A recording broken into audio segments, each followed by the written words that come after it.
Samajwadi party के अध्यक्ष अखिलेश यादव आज जयप्रकाश नारायण की जयंती के मौके पर जेपीएनआईसी जाना चाहते थे, माल्यार्पण करना चाहते थे, लेकिन उन्हें रोक दिया गया है। कई वजहें बताई गई हैं, लेकिन इसको लेकर अब समाजवादी पार्टी जो है वो विरोध भी कर रही है। अखिलेश यादव ने कहा है कि उन्हें जानबूझकर रोका गया। हमारे साथ बातचीत के लिए आम आदमी पार्टी के वरिष्ठ नेता और राज्यसभा सांसद संजय जी हैं। संजय जी, ये जो अखिलेश यादव जी कह रहे हैं कि पिछली बार भी रोका, इस बार भी रोका, देश के निर्माण में, देश को स्वतंत्रता दिलाने में इनका कभी कोई योगदान नहीं रहा, बहुत सारी बातें उन्होंने कही है। और क्या वजह है कि इस तरीके से रोका? क्या गलत कहा?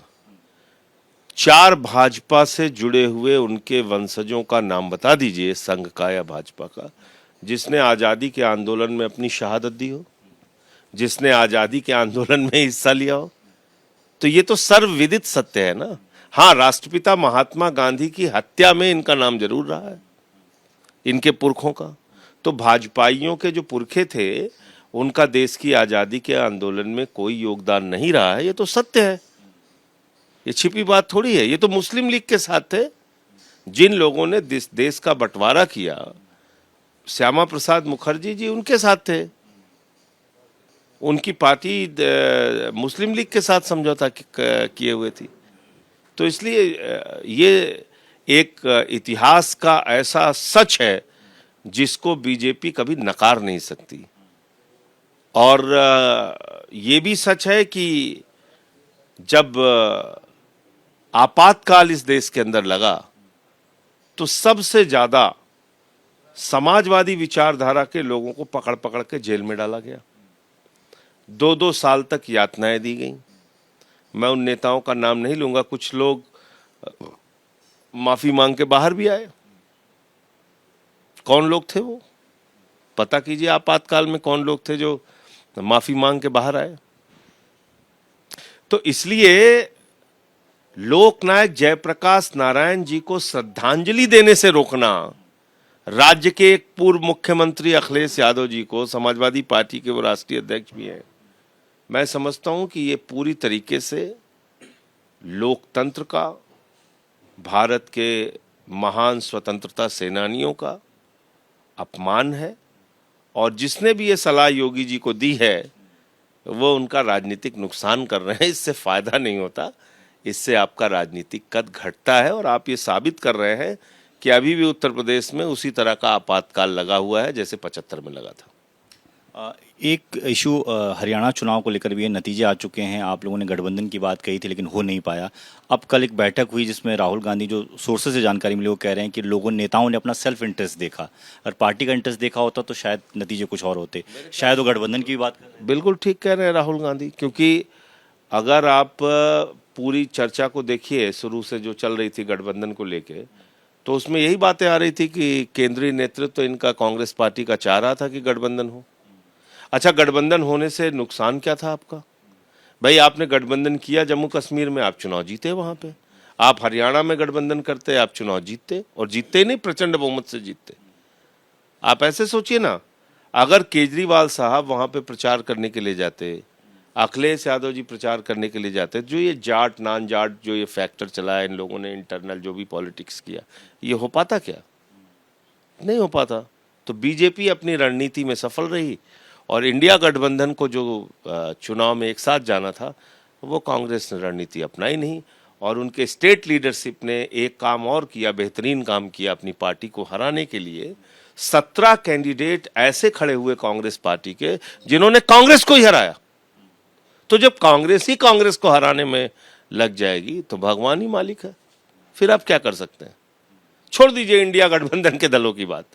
17 कैंडिडेट ऐसे हैं जहां पे कांग्रेस के बागी उम्मीदवार खड़े हो गए और कांग्रेस पार्टी हार गई।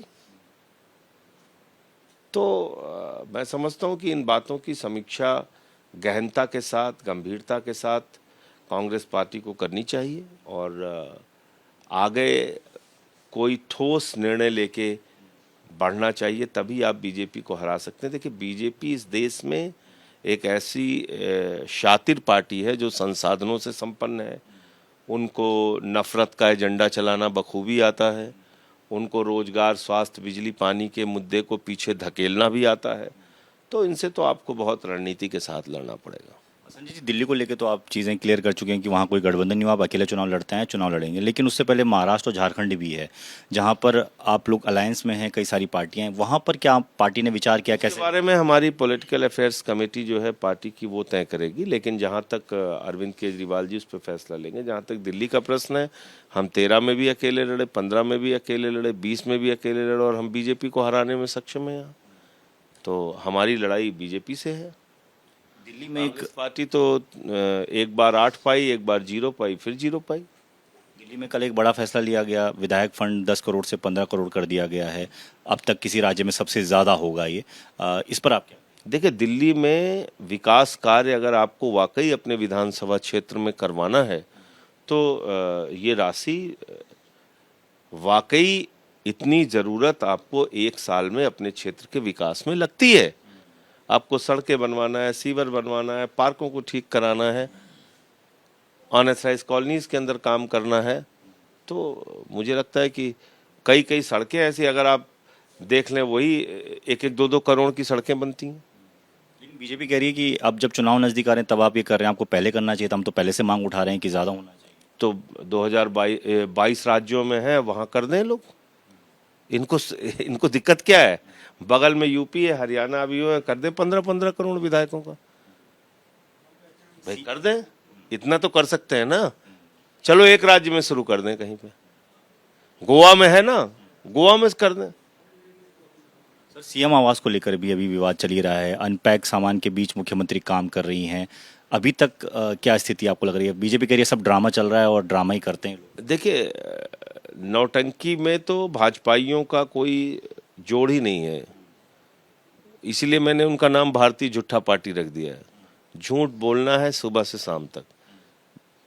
अरविंद केजरीवाल जी ने मकान खाली कर दिया, उसका प्रमाण पत्र है, मैंने दिखाया भी था कल मीडिया में। आतिशी का सामान इन लोगों ने फिकवा दिया, आतिशी ने भी घर छोड़ दिया। अब तुम्हें वहां पे अगर डांस करना है, नाचना है, शीर्षासन करना है, जाओ वहां, किसने रोका है? भाजपाइयों को जाना चाहिए वहां, जाके जितना ड्रामा नौटंकी करना है करो, कौन रोक रहा है? लेकिन हमें काम करना है दिल्ली का, बिजली पे, पानी पे, शिक्षा पे, स्वास्थ्य पे, बुजुर्गों की तीर्थ यात्रा पे, बस मार्शल कैसे बहाल हो, हमें इसकी चिंता है। तो हम अपने काम में लगे हुए, उनको जो ड्रामा करना है करने दीजिए। कैमरामैन राजेंद्र सिंह के साथ Deepak Singh Rawat, ABP news, Delhi. For exclusive and insightful videos, subscribe to our new channel ABP Live Premium.